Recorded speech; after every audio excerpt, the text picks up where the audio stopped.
Hello everyone, and welcome. Today, we're diving deep into one of literature's most enduring tales, a story that has captivated audiences for centuries, the tragedy of Hamlet, Prince of Denmark. Imagine a world of royal courts, whispered secrets, and the heavy weight of destiny. That's where our story begins.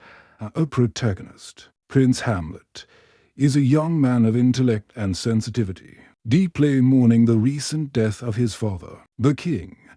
His grief is compounded by the hasty marriage of his mother, Queen Gertrude, to his uncle, Claudius, who has now ascended the throne. This swift union feels wrong, a betrayal of his father's memory, and a shadow falls over Elsinore Castle. One fateful night, the gods of Elsinore are disturbed by a spectral apparition, the ghost of the late king.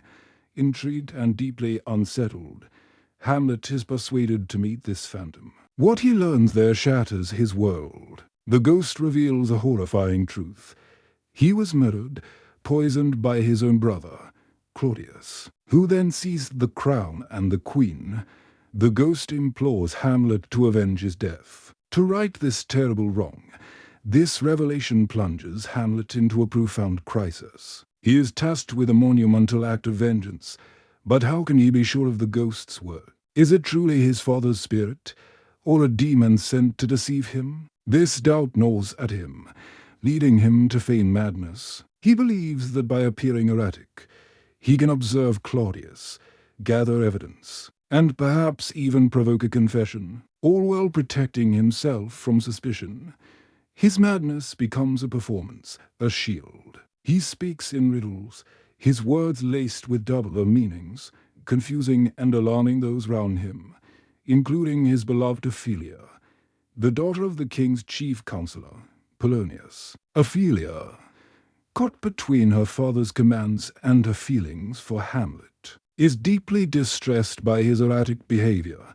Meanwhile, Claudius, a man driven by ambition and guilt, grows increasingly wary of Hamlet. He enlists Polonius and Ophelia to spy on the prince, hoping to uncover the cause of his apparent derangement. Polonius, a verbose and meddling figure, believes Hamlet's madness stems from unrequited love for Ophelia. To test Claudius's guilt, Hamlet devises a clever plan. He arranges for a troupe of actors to perform a play at court, a play that mirrors the circumstances of his father's murder. He watches Claudius intently during the performance, looking for any sign of guilt or distress. And there it is. As the play depicts a king being poisoned in his garden, Claudius reacts violently, fleeing the scene in apparent horror. Hamlet now has his confirmation. However, Hamlet's path to vengeance is fraught with unintended consequences. In a moment of intense emotion, believing Claudius is hiding behind a tapestry in his mother's chamber, Hamlet impulsively stabs through it. To his horror, he discovers he has killed Polonius, Ophelia's father. This act of accidental murder further complicates his already precarious situation and deepens the tragedy. The death of Polonius has devastating repercussions. Ophelia, already fragile from Hamlet's rejection and her father's death, descends into true madness. She wanders the castle grounds, singing mournful songs and distributing flowers, her mind broken by grief and despair. Her eventual drowning, whether accidental or self-inflicted, is a heartbreaking loss. Claudius, now fearing for his own life, decides to send Hamlet away to England, ostensibly for his safety, but with secret orders for his execution. Hamlet, however, is no fool. He discovers the plot and manages to escape.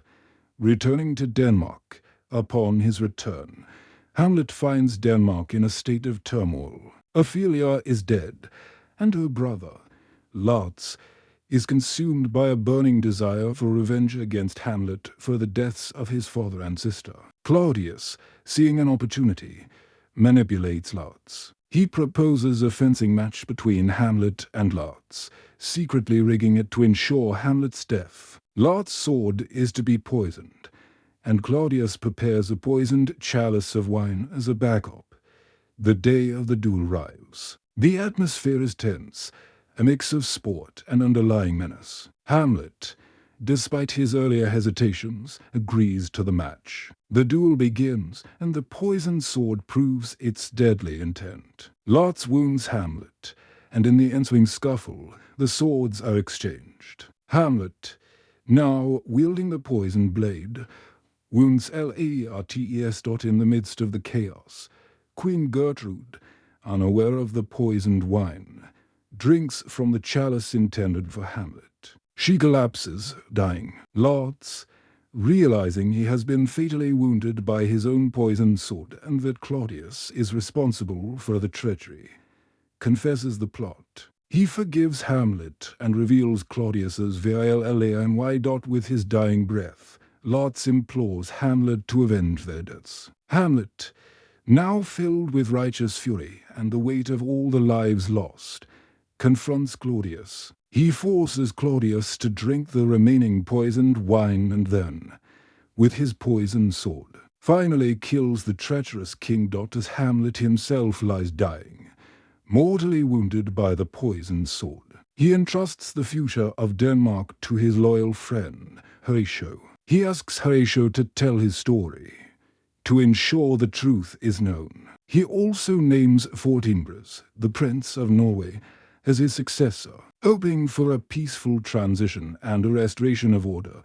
Hamlet's story is a profound exploration of grief, duty, betrayal, and the human condition. It asks us to consider the complexities of morality, the consequences of inaction, and the devastating ripple effects of a single act of evil. It's a tale that reminds us of the fragility of life, the importance of truth, and the enduring power of human connection, even in the face of immense tragedy.